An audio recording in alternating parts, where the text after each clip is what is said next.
derramar sobre todos os filhos do Pai que vem em busca desta casa, desse portal divino, onde as portas se abrem para todos aqueles que têm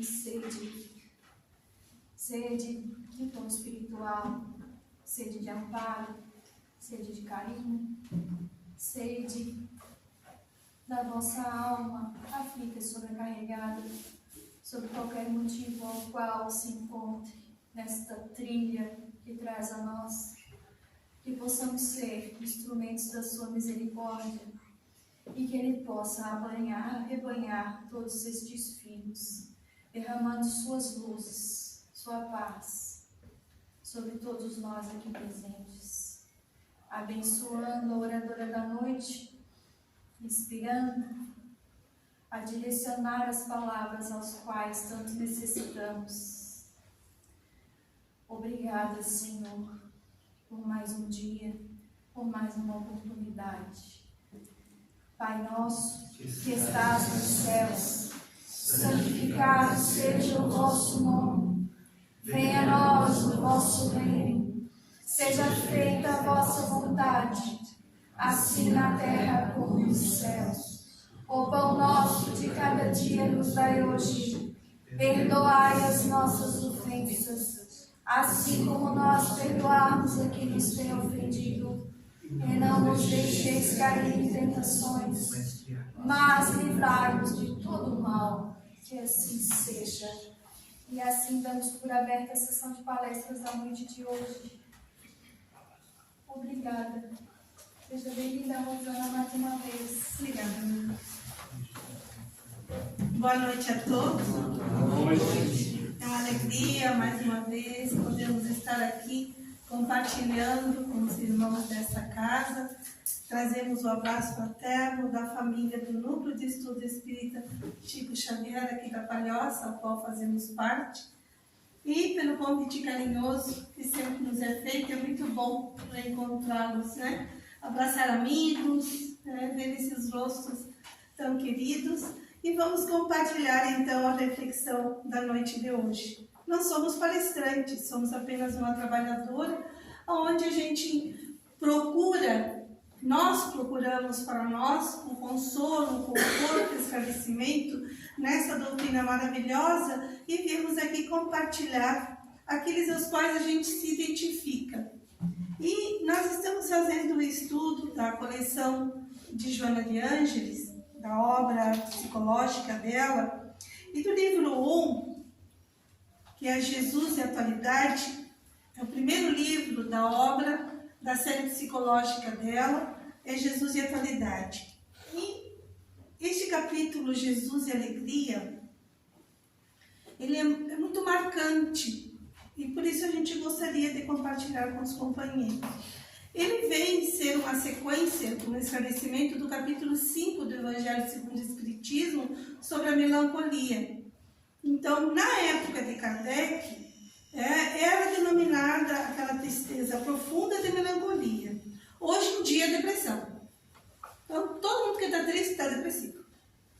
Então, a gente já é criança depressiva, é adulto depressivo, é todo mundo depressivo. Porém, nós sabemos que dentro, clinicamente, existem vários diagnósticos, vários exames para a gente poder dizer que a criatura está numa depressão. Mas nós usamos em todos, né? Mas nem sempre é assim. Então, o que a gente percebe?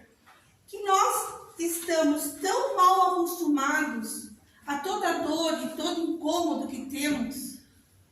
Vamos na farmácia, compramos um remédio e tentamos solucionar, que nós, sem percebermos, nós estamos na era do comprimido, a geração do comprimido. Então, tudo é comprimido. Então, tudo eu vou na farmácia e tento solucionar e tento procurar algo que alivie a minha ansiedade, algo que alivie a minha tristeza, a minha dor de cabeça, a minha dor no pé, na mão, no cabelo e tudo. Tudo a gente vai na farmácia. Só que, Joana, quando nos traz este estudo, que já faz algum tempo, que ela vem trabalhando a parte psicológica, desde quando nós, como humanidade, entendemos que a psicologia ela é muito importante em nossas vidas para nos ajudar, para nos orientar, ela vem nos trazer aquele chamamento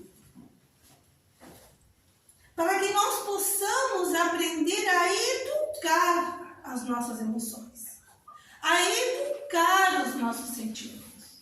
E não a sermos aquele ser acomodado imediatista que tudo é solucionado com comprimido.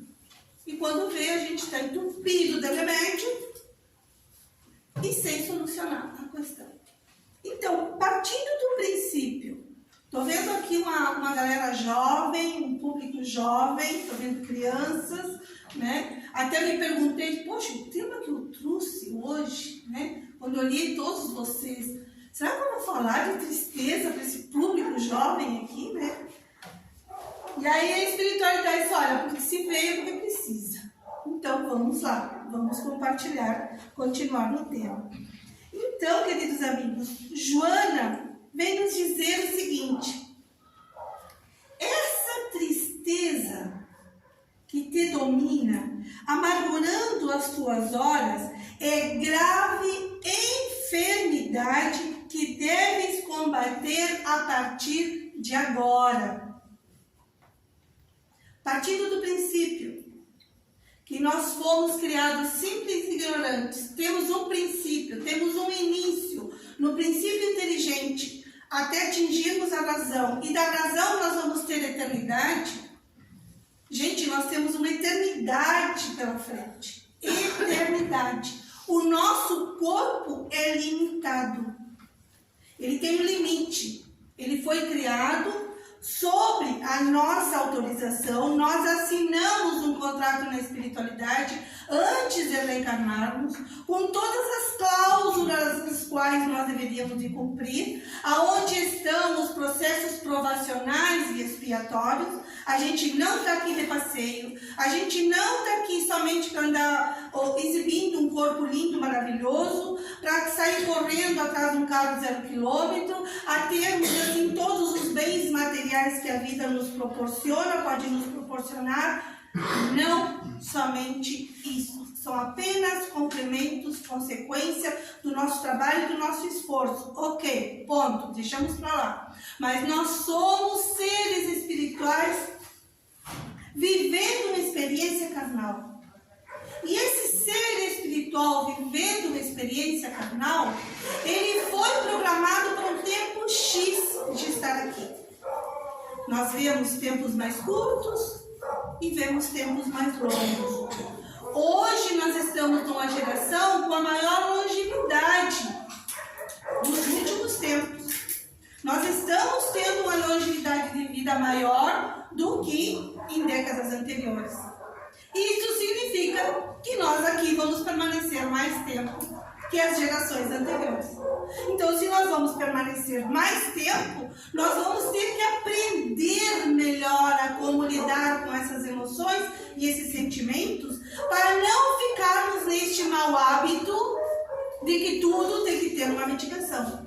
Senão vai acontecer o quê? Nós vamos perder a oportunidade da vida. Como assim perder a oportunidade da vida porque eu tomo remédio aqui e dali? Não que a medicação não seja boa, vejam bem. Mas essa medicação somente quando ela é realmente necessária. Que graças a Deus que temos.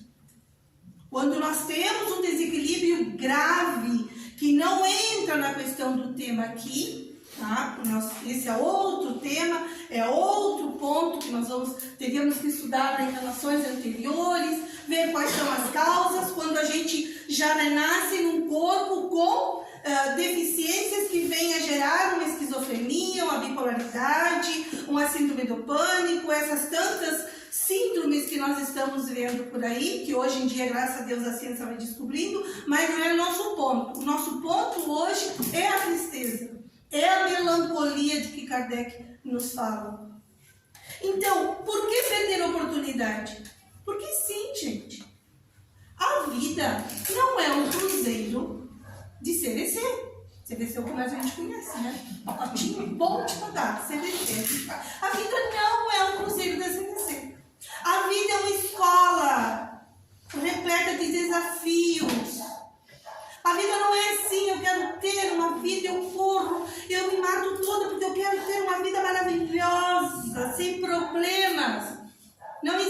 existe. Nós vivemos num mundo de provas e expiações. Então a gente tem que sofrer. Não. Mas a gente tem que entender que o sofrimento ainda faz parte do nosso processo evolutivo. Porque a nossa capacidade de entendimento e de amadurecimento espiritual não nos permite ainda entender por completo as causas. O que essa doutrina maravilhosa com seu esclarecimento já nos abre esses horizontes. Nos mostrando de que para todo efeito há uma causa. De que tudo aquilo que eu estou vivendo hoje é resultante do que eu vivi no passado. E que tudo isso que eu estou vivendo hoje será o resultado do que eu viverei no futuro, nas próximas encarnações. Ai não, mas para um pouquinho, deixa eu ver.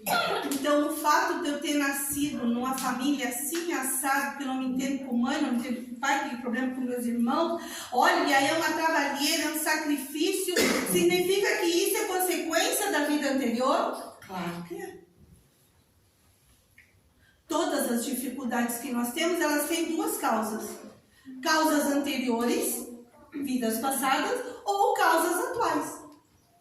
Porque hoje nós também, conforme a companheira ali acabou de ler no livro Médico Jesus, hoje nós também sofremos as consequências dos males que nós fazemos, dos erros que cometemos agora, nessa existência. Aí quando a gente analisa assim, não, mas para um pouquinho. Eu sou uma pessoa corretíssima, não faço mal a ninguém, trato de fazer tudo certinho, pago minhas contas em dia, sou boa mãe, sou bom pai, sou bom marido, sou isso, sou outro. Mas por que isso não acontece? Então aí está a resposta. Causas anteriores.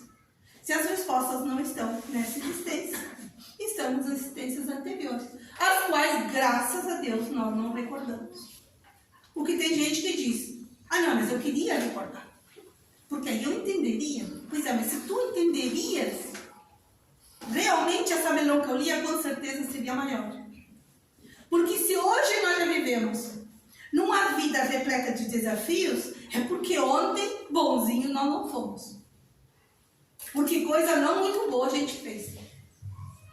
Então nós estamos, há pouco tempo, né? Nós temos aí da época da Inquisição, bota aqui 500 anos, né? 400 anos, sei lá quantos anos, mais ou menos isso. 500, 600 anos da época da Inquisição. Onde é que nós estávamos todos na época da Inquisição?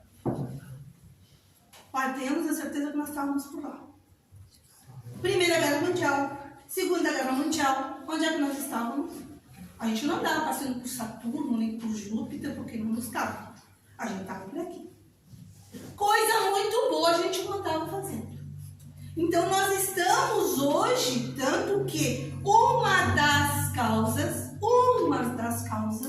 desta tristeza, que Joana vai nos dizer na seguinte página, que a tristeza ela tem dois fatores aos quais ela pode ser resultante, que é a reminiscência de vidas passadas e a segunda, os processos obsessivos. Então, analiso muito, às vezes a gente olha assim esses filmes, né? Meu marido adora olhar filme de matança, de guerra, Primeira e Segunda Guerra Mundial, e ali, meu Deus do céu, como mata, aquela coisa, né?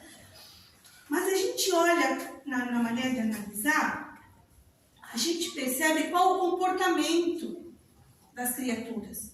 As que fugiam e as que combatiam. O que será destes espíritos? Vocês imaginam a gente fugir uma vida inteira, se esconder, e o outro perseguir uma vida inteira para alcançar. Agora vejamos os resultados dos dois nas seguintes encarnações. Nesse período transitório, não se viu tantos casos de autismo como nós estamos vendo. Síndromes de todo tipo, que a gente não sabe de onde sai tanta síndrome, né? É só analisar. São realmente comportamentos resultantes de comportamentos marcantes em existências passadas que projetam ao novo corpo essas anomalias.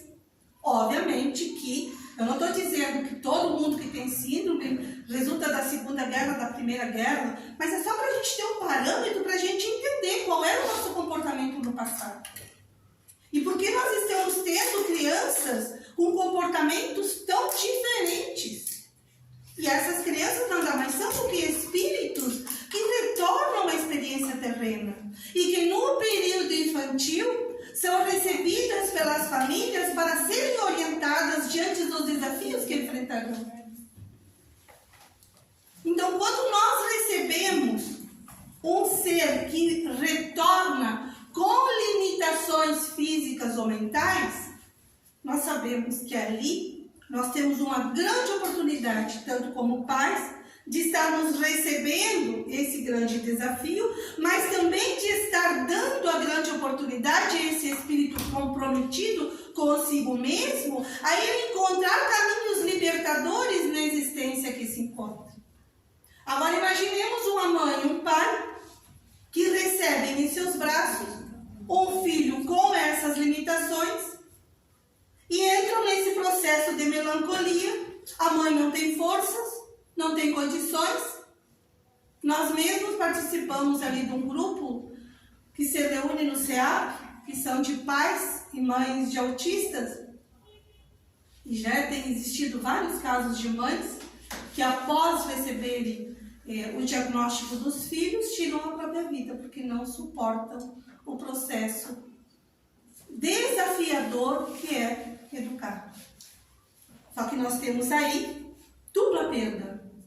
Perda de oportunidade dessa mãe, ela desenvolveria aptidões que nem imagina, porque todo desafio ele não vem para nos castigar, ele vem para nos ajudar a desenvolvermos, a superar os nossos medos, a superar as nossas limitações e naquele momento entregarmos com todo amor aquele ser que vem com essas limitações para que ele possa ter uma vida mais leve. Eu jamais vou esquecer uma história, chamava-se ela, Valéria. Eu não lembro quem é que conta, se é irmão X, eu não lembro bem qual é o espírito que conta a história dessa menina. E ela tinha diversas limitações. Ela dependia de tudo. Ela renasceu sem o movimento dos braços, sem o movimento das pernas, ela quase não conseguia falar, ela era bem limitada. Porém, a mãe, durante os 15 anos que esteve com ela, deu-lhe todas as oportunidades. Deu-lhe tanto amor, deu-lhe tantas bênçãos durante aqueles 15 anos, que no dia dos seus 15 anos, a mãe prepara uma festa maravilhosa de 15 anos para aquela filha, a qual era toda limitada, e ela desencarna na noite da festa dos 15 anos. A mãe é casada, obviamente, vai até o Chico. E Chico lhe traz a carta de gratidão e relata como estava aquela filha na espiritualidade. Era de tamanha beleza, era de tamanha vivacidade, luminosidade aquele ser, que havia conseguido, naqueles 15 anos de limitações físicas, ter filtrado todas as suas, digamos, limitações que vinham, porque nada mais era do que uma oportunidade libertadora, havia se libertado, que é o corpo é o filtro da alma, digamos assim, né? De gratidão para aquela mãe.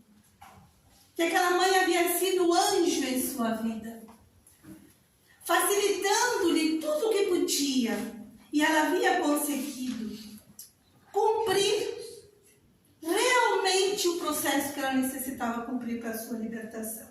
Obviamente que me faltam palavras, mas a carta, quando a gente lê, a gente derramar lágrimas, gente, porque é de uma gratidão, de um amor para aquela mãe, e aquilo toca a gente percebe a grandiosidade do ser que se doa ao outro ser, com tanto amor, e não vê dificuldades, vê oportunidades.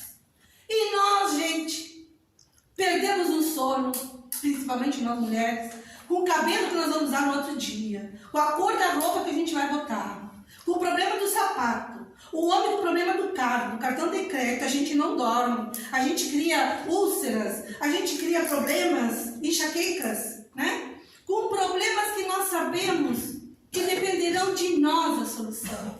E com coisas que são pequenas, que não nos agregarão, que não nos ajudarão a seguirmos em frente em nossas vidas. Então tem coisas que às vezes a própria cultura, o próprio momento que nós estamos vivendo, que nós lamentavelmente estamos vivendo num momento em que essa abençoada tecnologia, a tecnologia maravilhosa que eu particularmente amo, adoro tudo que vem de tecnologia, me esforço por entendê-lo, porém ela tem aquele outro ponto. Ela nos leva ao mundo da fantasia, ao mundo que não existe. E quando nós entramos na realidade do nosso mundo, a gente não quer ele. A gente fica triste. Porque eu vejo ali naquele TikTok, eu vejo ali no Instagram, todo mundo bonito, maravilhoso, e todo mundo viaja, e todo mundo vai aqui, tudo vai... E eu posso ir ali no Aririú e voltar, todo mundo na praia do sonho, eu não consigo mais do que isso. E é todo mundo em cruzeiros e viagens e coisa e tal. Pois é. É uma realidade de cada um. São as possibilidades de cada um. E às vezes até eu digo para o meu filho, pois é, ele mostra esse avião maravilhoso, mas ele não te mostra a conta do cartão de crédito, que com certeza vai ficar anos pagando essa viagem, com certeza vai conseguir. Então é a realidade de cada um, meu filho. Cada um faz aquilo que está nas suas condições. E se eu posso ir só até o Aririú ou só até a Praia do Sonho, bem abençoado seja. É isso que eu posso. E eu tenho que ser feliz com isso. Eu preciso ser feliz com isso. E é isso que Joana vem nos convidar a não alimentarmos essa tristeza. Porque ela vai nos dizer que estes hábitos, eles se enraizam em nós e na sua repetição, eles vão se tornar símbolos. Então, na verdade, quando nós abraçamos uma orientação maravilhosa como a doutrina espírita, que ela nos dá o esclarecimento, cabe a cada um de nós o orar e vigiar que Jesus nos ensinou. Que quando Jesus nos disse orar e vigiar, ele nos disse para nós ficarem na porta orando e vigiando, né? Todo mundo e coisa e tal, né? Não é essa a questão. Não eu ficar ali na porta, que nem companheiro simpaticamente que nos recebeu, ficar ali orando. Não. Essa não é a questão. Orar significa viver a oração. Significa vivenciar os ensinamentos do Cristo. E vigiar é essa a questão. Iniciou o sentimento de tristeza? Epa, para um pouquinho. Por que eu estou triste? Qual o motivo? Eu vou me permitir? Ou quanto eu me permitirei? Eu jamais vou esquecer uma amiga, eu sempre conto a história dela, até a semana passada ela veio, isso se passou já há mais de 30 anos. Nós estávamos no domingo na casa espírita, fazendo a sopa, aquela sopa que a gente faz para as famílias, coisa e tal, e ela estava preparada, naquela época não tinha celular. Quando nós estávamos no meio, chegou alguém e diz, ó, Glorinha, nós precisamos de ti. O teu filho acabou de sofrer um acidente de trânsito, de moto, e morreu. 23 anos tinha o menino. Gente, eu não sei que forças que ela teve. Tá bom, então a gente vai ter que ir embora bem. Aquilo não impactou, ela foi. Ela teve uma força, ela foi, ela providenciou tudo, ela fez tudo que ela tinha que fazer, enterrou o filho, tarará. Quando ela terminou o sepultamento, ela se reuniu com o nosso companheiro da casa espírita e me disse assim, minha irmã, agora eu vou entrar no luto. Eu vou para casa e vou entrar no meu luto. Por uns 15 dias vocês não vão me ver. Eu disse, perfeito, precisa. E ela foi. 15 dias ela ficou com luto. Ninguém ligou. Ela sabia que se ela precisasse, ela ligava. Passaram-se os 15 dias, estava ela na casa espírita. Estou pronta para o trabalho. Meu luto acabou. Muito bem. Foi tão grandioso a força dessa irmã, que na mesma semana, a espiritualidade na reunião mediúnica falou para ela, que se você continua com como você está, será você quem guiará o seu filho na espiritualidade. Nós precisamos que você se mantenha da forma como está. Porque levaremos você e você o orientará, você o guiará, você lhe falará sobre a vida espiritual que ela não teve oportunidade em sua existência, porque muitas das vezes os jovens acham que vou ir na casa espírita depois que eu me formar, ou vou ir na casa espírita depois que eu me casar, ou depois que eu tiver os filhos, ou depois que eu terminar de criar os filhos, ou depois que eu não me aposentar. E aí quando vê, a vida terminou e a gente não foi na casa espírita para se esclarecer. E assim foi. Poucos dias depois, ela começou a lembrar as experiências que ela tinha com o filho. Chegando na espiritualidade, no hospital, ela o cuidava. E ela o levava semanalmente aos passeios. 1 ano, 2 anos depois, ele se comunica. E ele estava de orientador de jovens que retornavam à espiritualidade. Então vejamos que essa é a postura do verdadeiro espírita. Se permitir, não vou dizer que a gente tem que estar tudo bem, não. A gente tem que se permitir, mas tem que ter o limite. Do momento que a gente precisa estar nesta melancolia, mais limitá-la. Bom, agora chegou. Agora eu tenho que levantar por ele e seguir em frente. Separou, o marido abandonou, a mulher abandonou, o marido traiu, o filho isso, o filho outro. Epa! Vamos nos permitir. Mas por quanto tempo? Eu não vou me afundar. Eu tenho que levantar e andar. Foi o exemplo de Jesus com Lázaro. Quando Lázaro, há 4 dias, estava já enterrado, só que naquela época não enterravam 7 palmos abaixo, né? Eram nas rochas, eram pequenas covas, assim, cavernas que faziam, né? E ele já há 4 dias estava ali, em pedras, fechado o seu túmulo, quando Maria vai ao encontro de Maria, a irmã de Lázaro, e diz para Jesus que Lázaro havia morto e já estava há 4 dias. E Jesus me leva até o túmulo. E quando Jesus chega ao túmulo, pede para tirar as pedras, e não, como que não vou tirar as pedras? Já está cheirando mal até o corpo dele. Diz, tira as pedras, que Lázaro dorme. E quando abrem, Jesus pede, Lázaro, levanta-te e anda.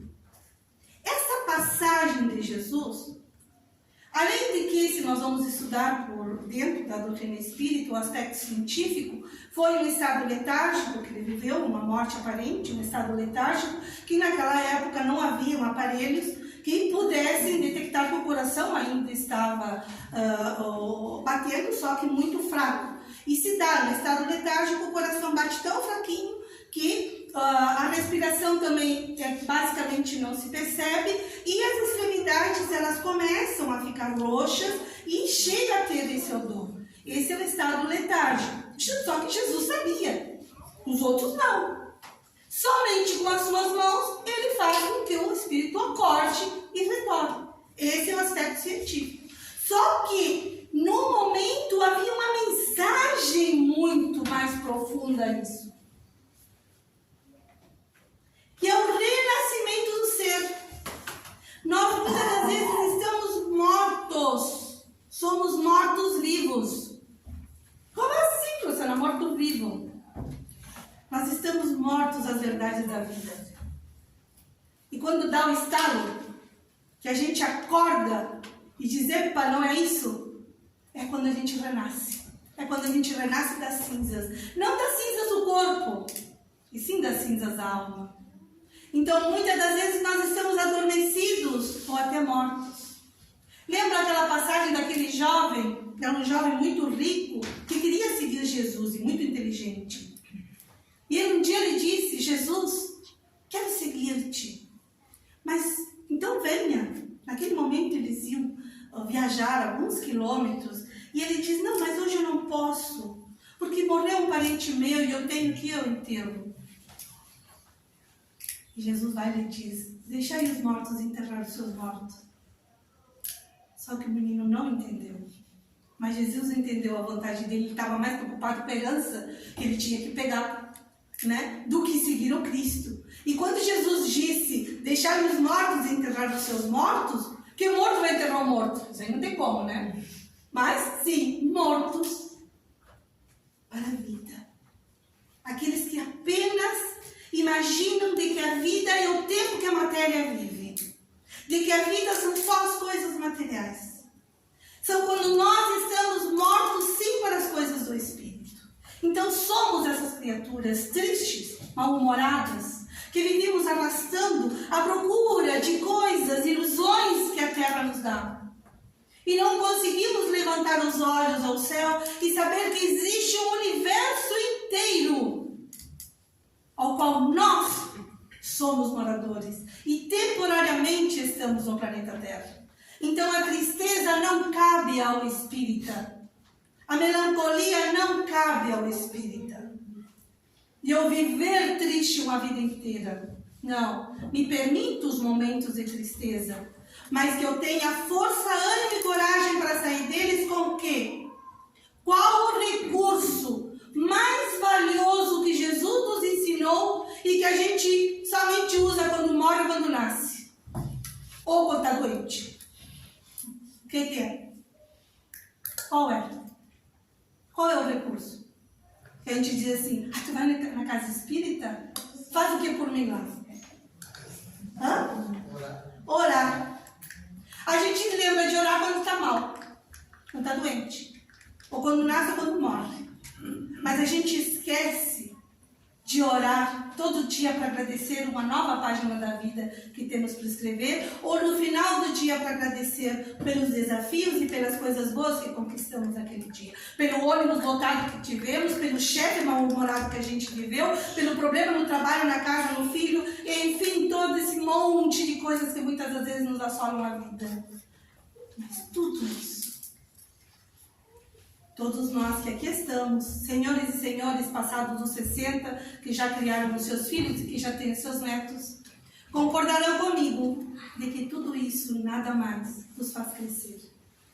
Nos torna, assim, aquele super-homem que a gente vê lá, ou aquela Mulher Maravilha que a gente vê no cinema, são essas pessoas aqui, ó, que vocês veem repletas de rugas e cabelos brancos, são os super-homens e são as Mulheres Maravilhas. Porque viveram e lutaram coisas que a gente nem imagina e os tornaram os seres que hoje são. Então, queridos jovens, queridos amigos, vivamos. Vivamos acordados. Oremos e vigiamos, sim. Sejamos cristãos, sim. No ano de 2023, nas portas do mundo de regeneração em que estamos. Que possamos nos tornar criaturas mais alegres, mais felizes, apesar das dificuldades e dos desafios que vivemos. Porque eles não são castigos de Deus. Deus não nos criou para sofrer. Deus não nos criou para sermos essas criaturas amargadas e tristes. Deus nos criou para a liberdade, para a felicidade e para a plenitude. Jesus nos abençoe a todos. Muita alegria no coração de cada um. Muito obrigado pela atenção e as boas vibrações. Nós que agradecemos.